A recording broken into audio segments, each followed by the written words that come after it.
నమస్కారం friends, welcome to ట్రైమై TV. ఇవాళ మనము పాత ఇల్లు,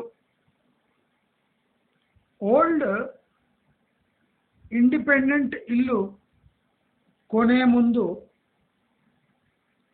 ఒక జనరల్ క్యాలిక్యులేషన్ ఎలా వేసుకోవాలి. నేను నా గత వీడియోల్లో ఒక 10 years old flat, 20 years old flat, 30 year old flat ఎలా కొనాలనో మంచి మార్గం ఛానల్లో నేను క్లియర్గా ఎక్స్ప్లెయిన్ చేశాను. అంటే టెక్నికల్గా మరియు నోటి లెక్కలతోని మనము ఎలా ఫ్లాట్ కొనవచ్చో నేను 3 వేరే వేరే వీడియోల్లో వేసాను, మీరు అక్కడ చూడవచ్చు.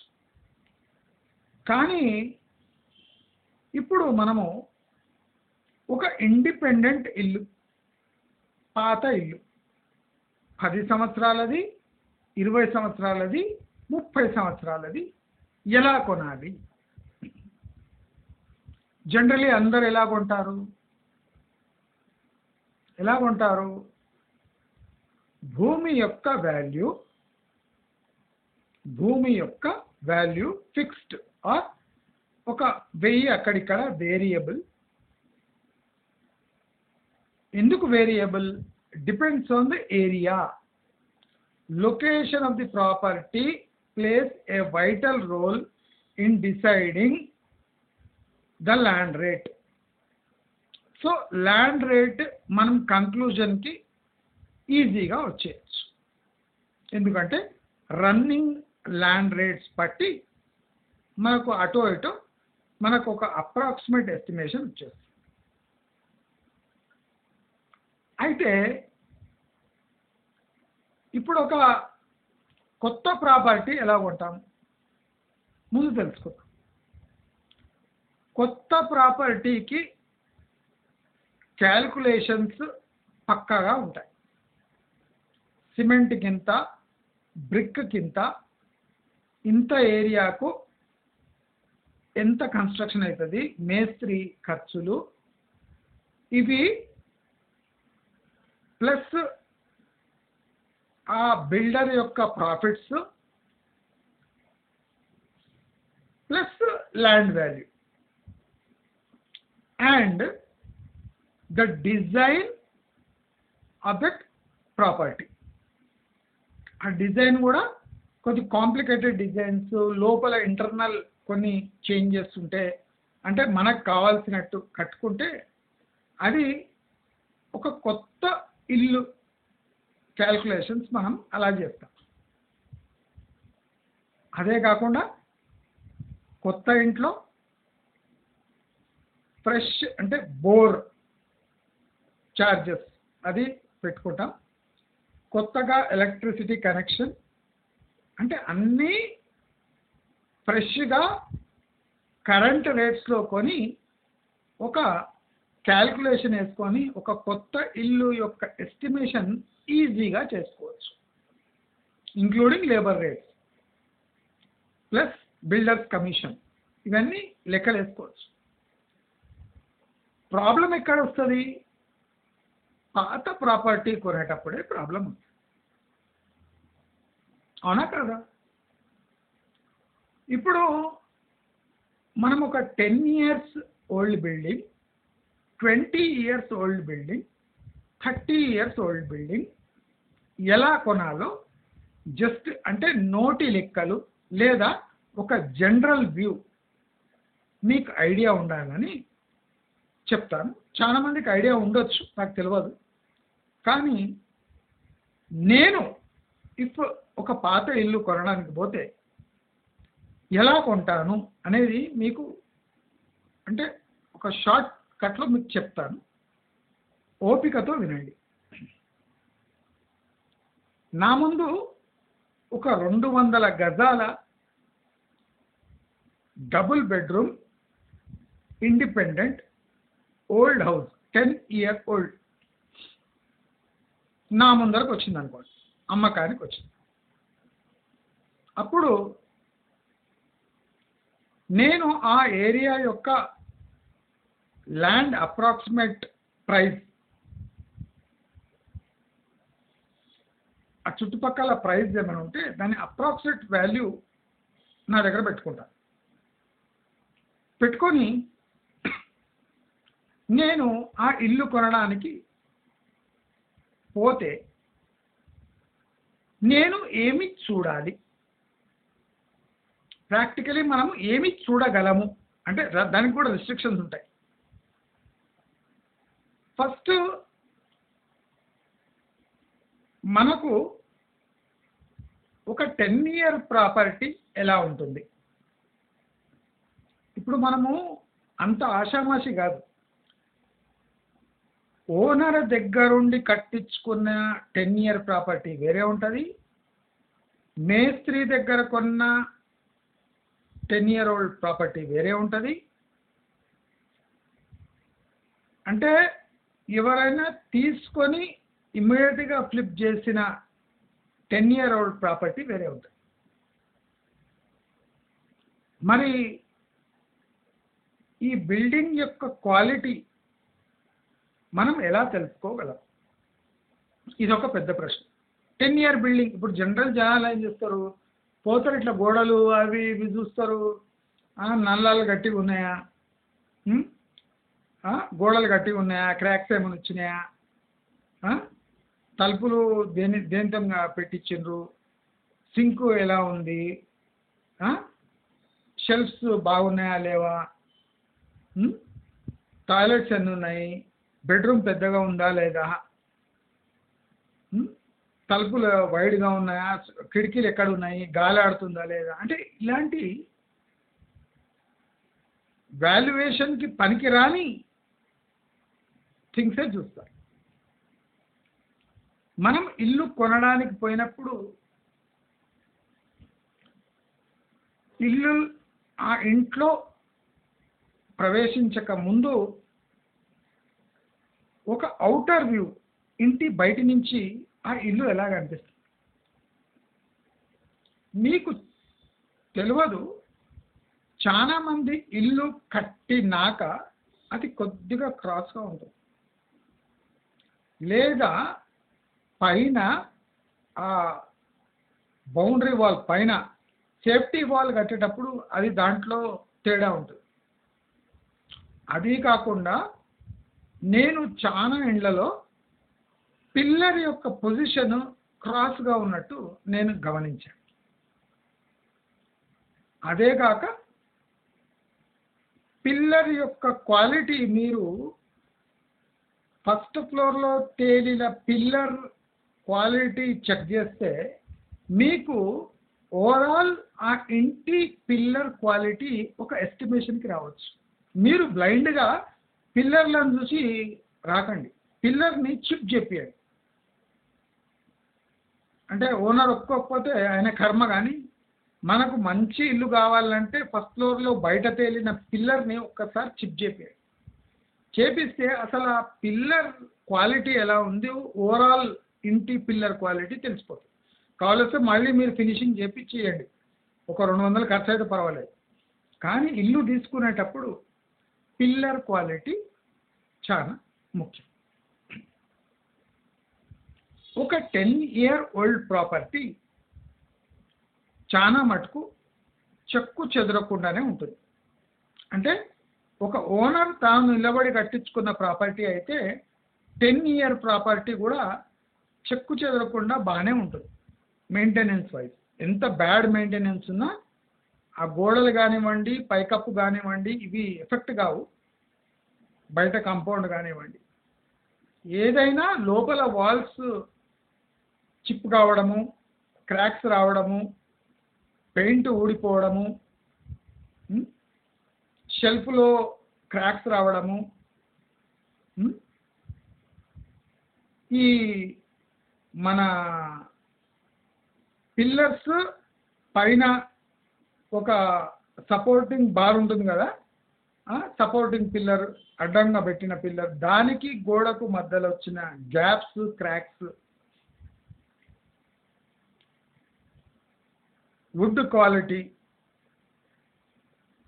అంటే width of Windows and doors చూడటం సహజం, కానీ క్వాలిటీ ఆఫ్ వుడ్ ని గుర్తుపట్టడం ఒక ఆర్ట్.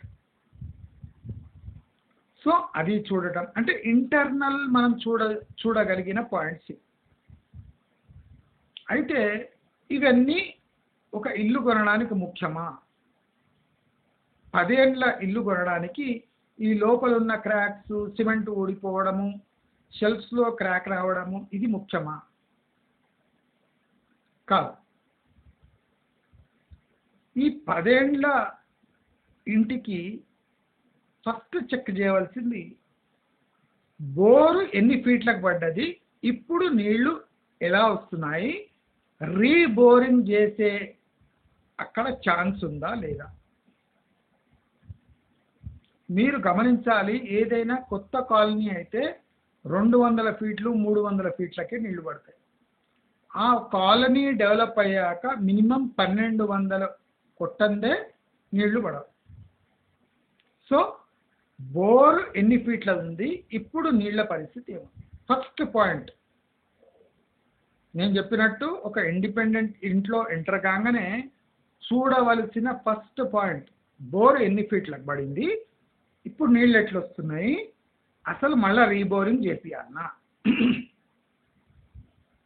10 ఏండ్ల ఇల్లు కొన్నాక వచ్చే మొదటి ఖర్చు ఇది. సిమెంట్ కొద్దిగా పోయినా, పెయింట్ పోయినా మనం ఉండొచ్చు, కానీ నీళ్లు లేకపోతే ప్రాబ్లం అవుతుంది. నెక్స్ట్ మున్సిపల్ కనెక్షన్ ఎలా ఉంది, ఉందా లేదా, నీళ్లు మంచిగా వస్తున్నాయా. అదే కాకుండా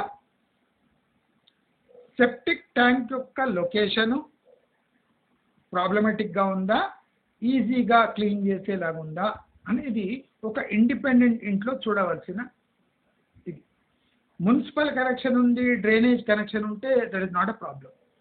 కానీ కొన్ని కాలనీల్లో ఇంకా డ్రైనేజ్ వచ్చి ఉండదు. సో ఆ సంప్ ఎక్కడ ఉంది, నీటి సంపు పక్కన, కొన్ని చోట్ల నీటి సంపు పక్కనే ఈ డ్రైనేజ్ పిట్ ఉంటుంది. అంటే ఈ సాయిల్ అంతా అక్కడ చేరుకుంటుంది. అంటే టాయిలెట్ నీళ్లు కూడా మనం యూజ్ చేసే ట్యాంక్ పక్కనే ఉంటుంది, సెప్టిక్ ట్యాంక్. అలాంటి ప్రమాదం ఉంటే మనము మరమ్మతుల కింద దాన్ని పొజిషన్ చేంజ్ చేయాల్సి వస్తుంది. దానికి కూడా ఖర్చు అవుతుంది. ఓకేనా. ఫస్ట్ మనం చూసింది బోర్ పాయింట్, దాని depth, water availability. Next sump, if water connection ఉంటే వాటర్ ఎలా వస్తుంది. నెక్స్ట్ మనము ఇండిపెండెంట్ ఇంట్లో చూడవలసింది బయట మ్యాన్ హోల్, అంటే మెయిన్ మ్యాన్ హోల్ రోడ్డు అటువైపు ఉందా ఇటువైపు ఉందా, మన దిక్కు ఉందా రోడ్డు అటువైపు ఉందా, ఆ డ్రైనేజ్ లైన్లో ఏమైనా ప్రాబ్లమ్స్ ఉన్నాయా. స్లోగా మనము, మీరు ఆశ్చర్యపోతుండొచ్చు, ఇల్లు చూడడానికి పోయి 10 ఏండ్ల ఇల్లు చూడడానికి పోయి ఇవన్నీ ఏం చూస్తున్నామని. చాలామంది ఇల్లు చూసి వస్తారు, తర్వాత ఈ ప్రాబ్లమ్స్ అన్ని ఫేస్ చేస్తారు. ఫస్ట్ ప్రాబ్లమ్స్ చూడాలి, తర్వాత ఇల్లు చూడాలి. ట్రై మై టీవీ రూటే సపరేట్. ఒక ఇల్లుని ఏ యాంగిల్లో చూడాలి కూడా నేను చెప్తాను. అదే కాకుండా ఆ ఏరియాలో మీ ఇంటికి వచ్చే, ఇంటి దగ్గరున్న ట్రాన్స్ఫార్మర్ ఎక్కడ ఉంది, ప్లస్ మన ఇంటికి వచ్చిన ఎలక్ట్రికల్ కనెక్షన్ ఏ ఫేజ్, అంటే ఎక్కడ దేంట్లో పెట్టిండు. అంటే చాలా బిజీగా ఒకసారి ఏమవుతుందంటే ఒకటే లైన్లో ఎక్కువ కనెక్షన్స్ ఇస్తారు, దాంతో లోడ్ ఎక్కువై ఫ్లక్చుయేషన్స్ వస్తుంటాయి. పక్కకే ఇంకో లైన్ ఉంటుంది, ఆ లైన్కి చాలా తక్కువ ఇండ్లకు కనెక్షన్ ఉంటుంది. మనము ఆ తక్కువ ఇండ్లకు ఏ కనెక్షన్ ఉందో ఆ కనెక్షన్ మనం ట్రాన్స్ఫర్ చేయించుకోవాలి. మళ్ళీ దాని లైన్ మెన్కి ఒక 500 1000 రూపాయలు ఇవ్వాలి, కానీ ఇవ్వాలి. ఇంకో విషయం, మనము ఆ తీసుకోబోయే ఇల్లు మీటర్ ఒకసారి చెక్ చేసుకోవాలి. మీటర్ చెక్ చేయడం అంటే దాంట్లో వచ్చే కరెంటు చెక్ చేయడం కాదు. అది మీటరు లేటెస్ట్ మీటరా కాదా, ప్లస్ ఆ ఇంటి యొక్క అర్థింగ్ ప్రాపర్గా జరిగిందా, ఎక్కడ జరిగింది, ఇంటి యొక్క ప్రాపర్ అర్థింగ్ ఉందా, ఎక్కడ జరిగింది. చూడండి, ఆషామాషిగా ఒక 10 ఏళ్ల ఇల్లు పాత ఇల్లు కొనడానికి పోతే మనం ఏదో మ్యూజియంలో పోయి చూసేసినట్టు కాదు. బాగుంది ఇల్లు కొందామంటే అట్లా కొన్నాం, ఇట్లా కొన్నాం, ఇట్లా కొన్నాం. అయితే ఇంకో విషయం మనం చూడవలసింది, ఈ 10 ఏళ్ల ఇంటికి వాళ్ళు G+1 పర్మిషన్ తీసుకొని కట్టలేదా, లేదా పర్మిషన్ తీసుకోనే లేదా, ఒకసారి చెక్ చేసుకో. అంటే అది కొన్ని ఏళ్ళకి ఎక్స్పైర్ అయిపోతుంది ఆ పర్మిషన్ కట్టకపోతే, లేదా వాళ్ళు అట్లీస్ట్ పిల్లర్స్ వేసి పైన రూఫ్ వేసి ఇచ్చిపెట్టిందా, లేదా మనము ఆ పర్మిషన్ లైవ్లో ఉందా, రీసెంట్గా మనం తీసుకొని వాళ్ళు కట్టలేకపోయినరా, మనం కట్టుకోవచ్చా, ఆ వెసులుబాటు ఉందా లేదా, ఒక్కసారి ఆ ఓనర్ దగ్గర ఆ పర్మిషన్ కాపీ తీసుకొని చూడండి. ఇంకో విషయం, ఇండిపెండెంట్ ఇల్లు కొనే ముందు గోడలు ఉన్నాయా, కంపౌండ్ వాల్ ఉన్నాయా చూడటం కాదండి. టేపు తీసుకొని అది కామన్ వాలా లేదా అంటే ఇద్దరు కట్టుకున్నాక ఆ వాల్ ఉందా, అంటే కామన్ వాల్స్ ఉంటాయి. ఆ కామన్ వాల్ ఉంటే మన వాల్ మనం కట్టుకోవాలి, ఆ ఖర్చుకుంటుంది. కొంతమంది చుట్టూ కంపౌండ్ వాల్ ఉందండి బాగుంది అంటే, అయినాక మొల కొడుతుంటే పక్కోడు కంప్లైంట్ చేస్తారు, ఇది కామన్ వాల్ అండి, మా వాల్ అండి, ఇది ఇండివిజువల్ వాల్, ఇది మీరు కూడా యూజ్ చేసుకుంటారు, మీ వాల్ మీరు కట్టుకోవాలి. ఇద్దరి మధ్యలో అగ్రిమెంట్ అయితే ఒక కామన్ వాల్ కట్టుకొని ఇద్దరు యూజ్ చేసుకోవచ్చు. కానీ మీ ఇల్లు కాకన్నా ముందే పక్క అయినా ఒక కంపౌండ్ వాల్ కట్టింటే ఆ కంపౌండ్ వాల్ అయినది, మీది కాదు. సో మీరు కూడా ఒక ఇండివిజువల్ కంపౌండ్ వాల్ కట్టుకోవాలి, దానికి ఖర్చు వేరే. అది కాకుండా కంపౌండ్ వాల్ యొక్క ఇంటర్నల్ కార్పెట్ ఏరియా చూసుకోండి. ప్రతి ఒక్కటి ఆషామాషిగా తీసుకోకండి. కంపౌండ్ వాల్ యొక్క ఇంటర్నల్ కార్పెట్ ఏరియా చూసుకుంటే మీకు అసలు ప్లాట్ ఏరియా ఎంత ఉంది, మనకు ఎంత వస్తుంది. మనం జనరల్గా ఏం చేస్తాం, ఇట్లా పోయి చూస్తాం, మస్తుందిగా, మనం లేఅవుట్ కాపీ చూసి బాగుంది పర్మిషన్ వచ్చేసింది మున్సిపల్, అట్లా కాదు. బిల్డింగ్ పర్మిషన్ వచ్చింది, కానీ కంపౌండ్ వాళ్ళు యాక్చువల్లీ ఆక్యుపై అయిపోయిందా, పక్కోడు ఆక్యుపై చేసుకుండా, ఇంకోడు ఆక్యుపై చేసుకుండా, ముందర రోడ్ వచ్చేసినాక ఆ కంపౌండ్ వాళ్ళు కొట్టేయాల్సి వస్తుందా, కంపౌండ్ వాళ్ళు ముందర జరిగిందా, ఏం తెలియదు మనకు. సో అది తెలుసు. అది కాకుండా వాస్తుపరంగా ఒక నాలెడ్జబుల్ పర్సన్ని తీసుకోకపోతే ఆయన వాస్తు కూడా చూసేస్తారు, అది కూడా ముఖ్యమే. అయితే మనం ఒక 10-year-old ప్రాపర్టీలో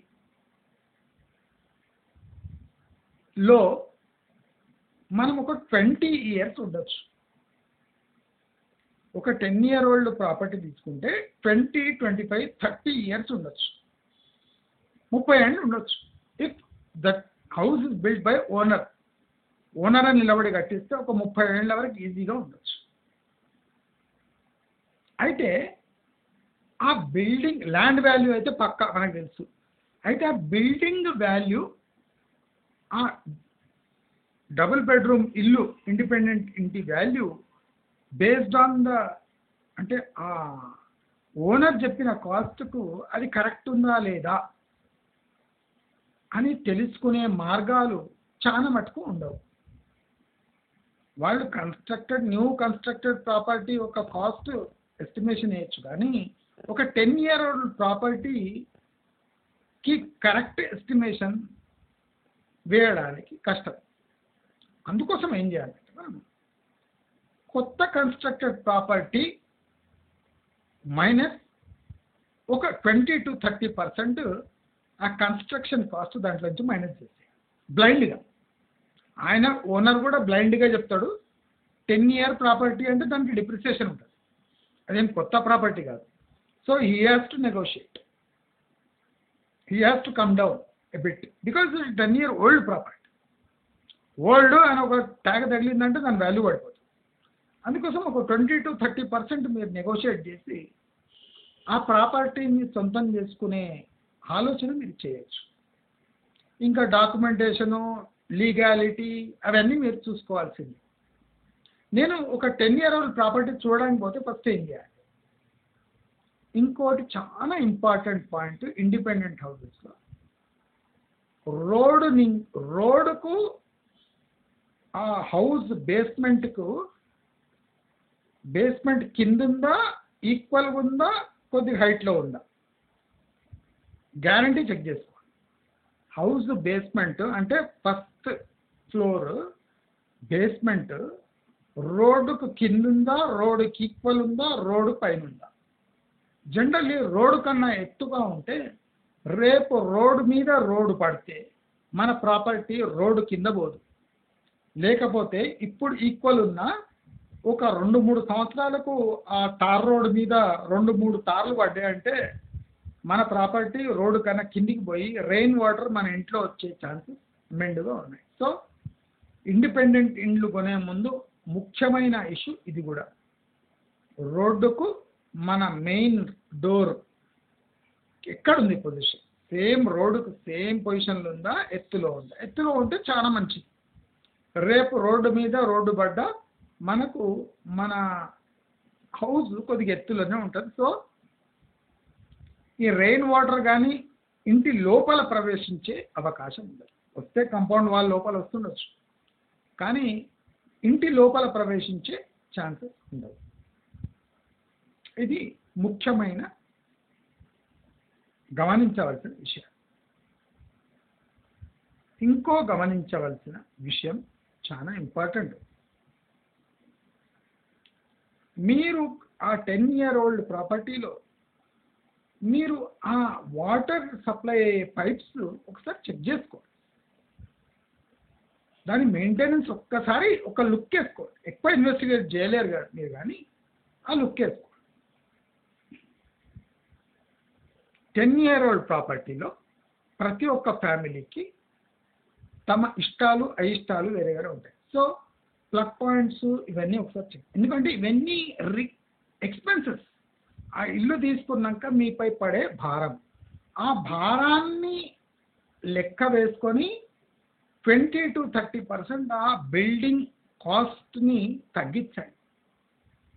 దానికి ఎక్స్ప్లెనేషన్ కూడా ఇవ్వండి ఓనర్కి. సార్ మీరు ఇవన్నీ చేయించుకోవాలి కదా, సో మీరు కొత్తగా అయ్యే బిల్డింగ్కి ఈ రేట్ ఉంది, సో మీ 10-year-old ప్రాపర్టీకి ఈ రేటు మేము పెట్టదలుచుకున్నాం. దానికి రీజన్ కూడా ఇవ్వండి. ఇవి చేంజ్ చేయించుకోవాలి, రీబోరింగ్ చేయాలి, సెప్టిక్ ట్యాంక్ పొజిషన్ చేంజ్ చేయాలి, లేకపోతే పైప్ లైన్స్ వేరే వేయాలి, అని రీబైరింగ్ చేయించుకోవాలి. పైన పిల్లర్ స్ట్రెంత్ బాగాలేకపోతే దాన్ని కొద్దిగా రికవర్ చేసుకోవాలి, పెయింట్ వేయించుకోవాలి. So 10-year-old property basic structure గట్టిగా ఉంటుంది, కానీ దాని చుట్టుముట్టున్న ఖర్చులు, దాని లొకేషను, దాని వేరెంటేర్ ఒకసారి చెక్ చేస్తాం. సో 10-year-old ప్రాపర్టీ అయిపోయింది. ఇప్పుడు మనము 20-year-old ప్రాపర్టీకి వద్దాం. ఈ 20-year-old ప్రాపర్టీలో మనము ఒక 10 to 20 years ఇంకా ఉండొచ్చు. 10 to 20 years ఇంకా ఉండొచ్చు. అయితే ఈ 20-year-old ప్రాపర్టీ ఎలా కొనాలి?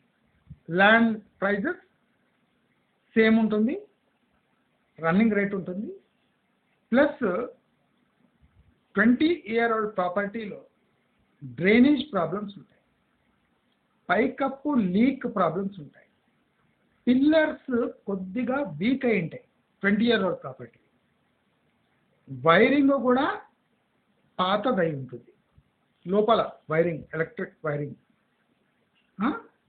అది కాకుండా మన గవర్నమెంట్ పైప్స్ ఏమన్నా వాటర్ పైప్ ఉంటే అక్కడ ఎప్పుడైనా ప్రాబ్లమ్స్ ఉంటాయి, అంటే వాటర్ ప్రెషర్ తక్కువగా వస్తుంటుంది, అంటే దాంట్లో మట్టి చేరుకొని అది చేరుకొని ఆ ప్రెషర్ తక్కువ వస్తుంటుంది. ప్లస్ ఆ బోర్ కూడా మీరు చెక్ చేయించుకోవాలి. 20-year ప్రాపర్టీ అయినా అప్పటి వరకు అది పూడుకపోయి కొద్దిగా వాటర్ ప్రాబ్లమ్స్ వచ్చా మళ్ళీ రీబోరింగ్ చేయించి ఒక 1000 ఫీట్లు వేపియాలన్నా ఆ లెక్క కూడా వేసుకోవాలి. అయితే ఈ 20-year ప్రాపర్టీలో మనం ఇంకో 20 years ఉండొచ్చు. అయితే బిల్డింగ్కి ఆ 20-year ప్రాపర్టీకి మరమ్మతులు చేయించుకోవాల్సి వస్తుంది కనుక, తప్పనిసరి కనుక చాలా చేంజెస్ చేయాల్సి వస్తుంది కనుక మనం ఆ ప్రాపర్టీలో అట్లీస్ట్ అంటే బిల్డింగ్ వాల్యూలో, ల్యాండ్ వాల్యూ అయితే ఇవ్వాల్సి వస్తుంది తప్పదు, బిల్డింగ్ వాల్యూలో అట్లీస్ట్ ఒక 50% 60% కోత పెట్టండి. Land value plus estimated building వాల్యూలో 50 to 60% కోత పెట్టండి.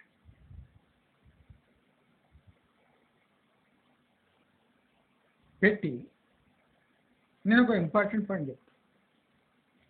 మీరు ఇంకా 10 to 20 years ఆ బిల్డింగ్లో ఉండొచ్చు. అంటే మీరు అది సొంత ఇల్లు అనుకొని ఉండకండి. ఒక 20 year ప్లస్ ఇంట్లో ఉంటున్నారు అంటే మీరు ఇంకో 10 years లేదా 20 years ఉంటున్నారంటే పర్ మంత్ రెంట్ ఎంత ఒక్కసారి లెక్కేసుకో. ఫర్ ఎగ్జాంపుల్ ఒక ఇండిపెండెంట్ ఇల్లుకి 10,000 ఉంది పర్ మంత్ రెంట్, అది 20-year-old ప్రాపర్టీ, మనం 10,000 వేసుకుందాం. మనం ఒక ఇంకో 10 years ఉంటున్నాము అనుకుందాం. అయితే మనము ఇప్పుడు ఆ బిల్డింగ్ టోటల్ బిల్డింగ్ వాల్యూలో 10,000 ఇంటూ 10 సంవత్సరాలు అంటే 12 లక్షలు. 12 లక్షలు అంటే మనకి ఇక మిగిలిన వాల్యూ 12 lakhs మాత్రమే. మనము ఇప్పుడు ఆ బిల్డింగ్ ఎస్టిమేషన్ కాస్ట్ ఎస్టిమేషన్ ఇస్తలేము, మనం సింపుల్ ఏమంటే ఇంకో 10 years ఉంటున్నాం, తర్వాత ఆ ఇంటిని డెమాలిష్ చేస్తాం. లేదు 20 years ఉంటున్నాం, తర్వాత ఆ ఇంటిని డెమాలిష్ చేస్తాం.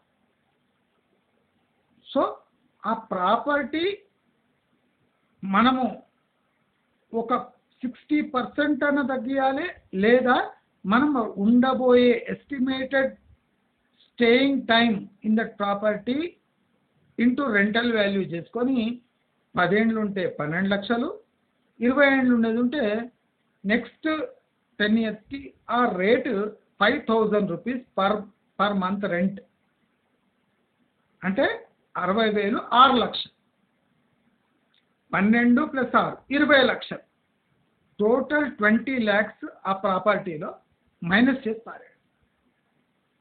You are not owning a property, you are simply trying to stay in next 10 or 20 years అయినాక ఆ బిల్డింగ్ని డెమాలిష్ చేస్తారు. అంటే building estimation for 20 years is 20 lakhs.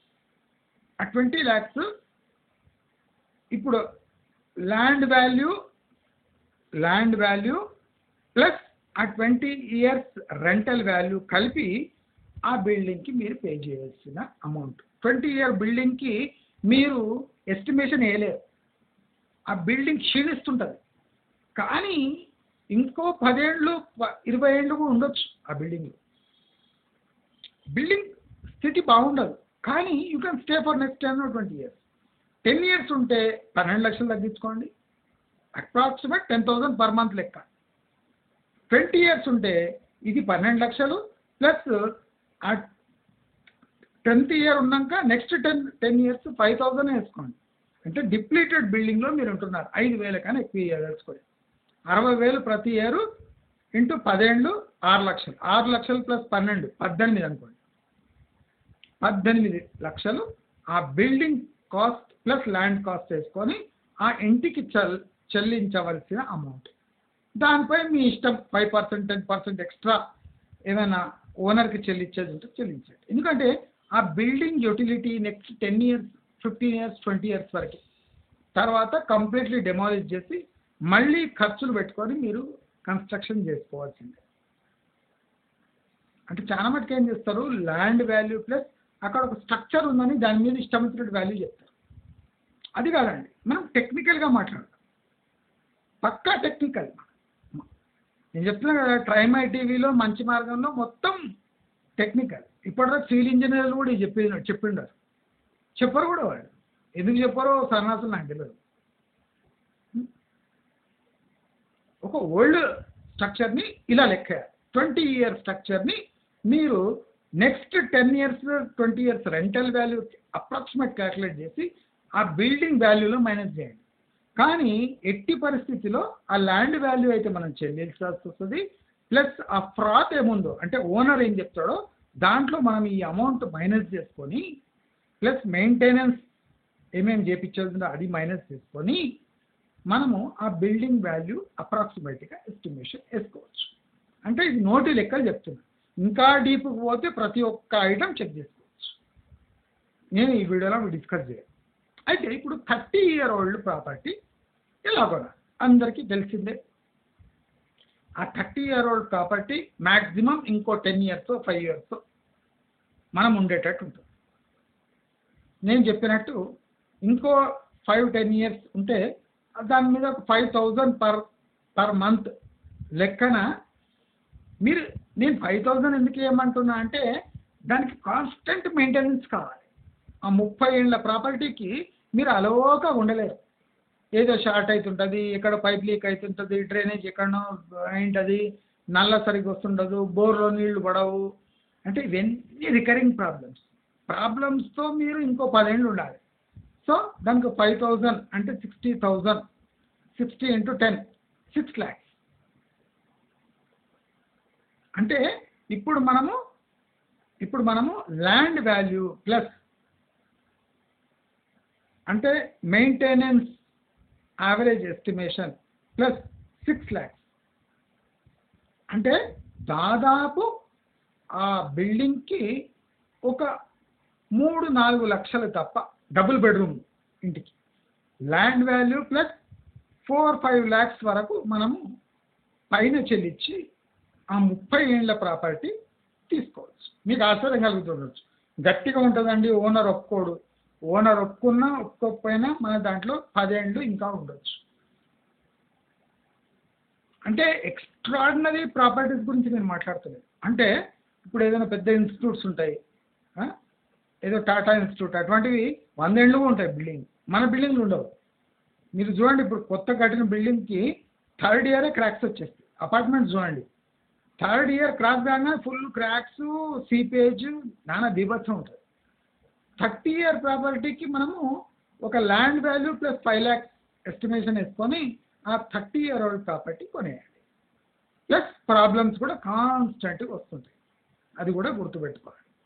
అంటే land value is the prime thing we should look in 30 year old property. తప్ప మనం ఏం పీకలేదు, మనం ఎక్కువ ఇవ్వద్దు కూడా.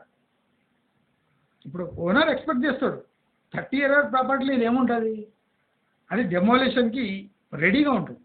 కానీ ఇంకా మనం దాన్ని సాగదీసి ఇంకో 10 ఏళ్ళు ఉంటాం, 5 ఏళ్ళు 10 ఏళ్ళు ఉంటాం. ఆ 5 ఏళ్ళు 10 ఏళ్ళు కిరాయి లెక్క వేసుకోవాలి, కానీ ప్రాపర్టీకి 0 వాల్యూ ఉంటుంది. ఇది ఓనర్కి ఎక్స్ప్లెయిన్ చేయండి, చేసి మీరు రియలిస్టిక్గా ఉండండి. ల్యాండ్ వాల్యూ ఫుల్ ఇస్తాం, నో ప్రాబ్లం. కానీ ఆ ల్యాండ్ వాల్యూ కాకుండా మిగతా అవన్నీ మెయింటెనెన్స్ విపరీతంగా ఉంటాయి. ప్లస్ ఈ 30 ఇయర్ ఓల్డ్ ప్రాపర్టీలో డెమోలిషన్ ఛార్జెస్ కూడా మీరు ఇంక్లూడ్ చేసుకోవాలి. అంటే మీకు ఆ ఇల్లు పడగొట్టి కొత్త ఇల్లు కట్టే దాంట్లో పడగొట్టే ఛార్జెస్ కూడా మీకు బాగానే పడతాయి కనుక ఈ రెంటల్ వాల్యూ ప్లస్ పడగొట్టే ఛార్జెస్ కూడా మీరు లెక్కలు వేసుకోండి. ఇచ్చేసేయండి.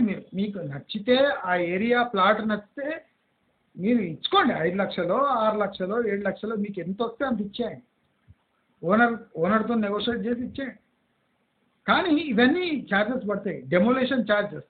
మీరు 5 ఏళ్ళు ఉంటారు, ఆ ఇంటిని డెమోలేషన్ చేయడానికి ఒక 50,000 1,00,000 రూపాయలు పడతాయి. 50,000 అయితే పడుతుంది, 20,000 పడుతుంది, 30,000 పడుతుంది, 50,000 పడుతుంది. Depends on the property structure. అది ఎంత గట్టిగా ఉంటే అంత అంత ఖర్చు ఎక్కువ అవుతుంది. అప్రాక్సిమేట్ వేసుకోండి, 20,000, 30, 50. పెద్ద స్ట్రక్చర్ ఉంటే 1,00,000. మెయింటెనెన్స్, మళ్ళీ రీబోరింగ్, అదే కాకుండా డెమోలిషన్ ఆఫ్ సెప్టిక్ ఈ వాటర్ సంప్స్, ఇవన్నీ ఉంటాయి కదా. మళ్ళీ రికరింగ్ ఛార్జెస్, వైరింగ్, ఇవన్నీ మళ్ళీ కొత్త బిల్డింగ్కి కావాల్సిన ఖర్చులన్నీ పెట్టుకోవాల్సి వస్తుంది. అది కూడా ఆలోచించి 30 ఏళ్ళ ఇండిపెండెంట్ ఇల్లు తీసుకోండి. నేను ఈ వీడియోలో లీగాలిటీ, పేపర్స్, పర్మిషన్స్ గురించి నేను మాట్లాడలేదు. నేను ఒక ఇండిపెండెంట్ ఇల్లు తీసుకునే ముందు ఎలా ఆలోచించాలి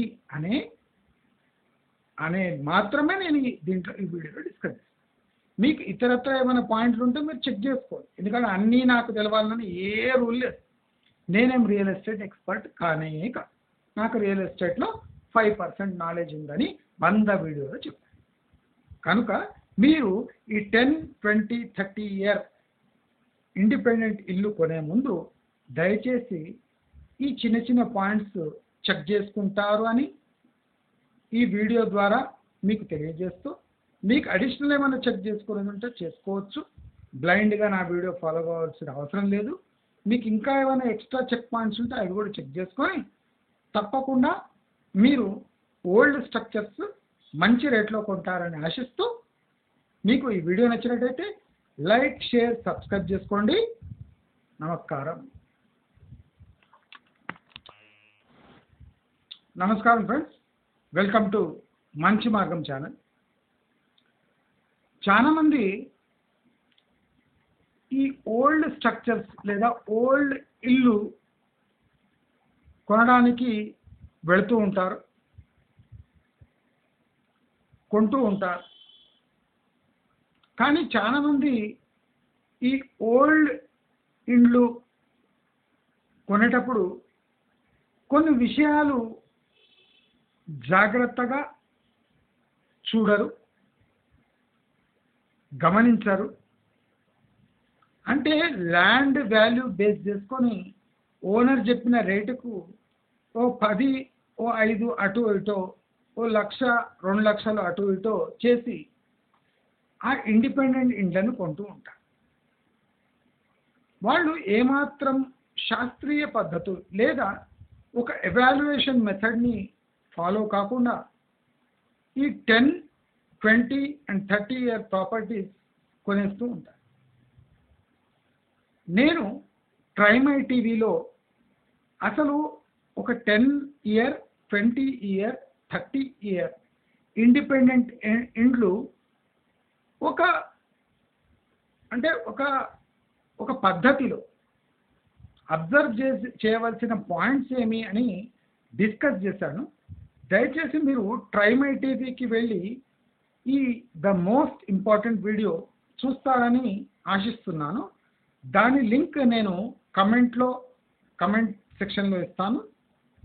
ఆ లింక్ ప్రెస్ చేసి మీరు ఈ వీడియో చూసి పాత ఇండిపెండెంట్ ఇండ్లు కొంటారు, సైంటిఫిక్గా ఆలోచించి టెక్నికల్గా చెక్ చేయించుకొని కొంటారు అని ఆశిస్తూ, ట్రైమై టీవీ లింక్ నేను కమెంట్లో ఇస్తాను. దయచేసి ఆ ఛానల్కి పోయి మీరు ఈ వీడియో వీక్షిస్తారని కోరుకుంటూ నమస్కారం.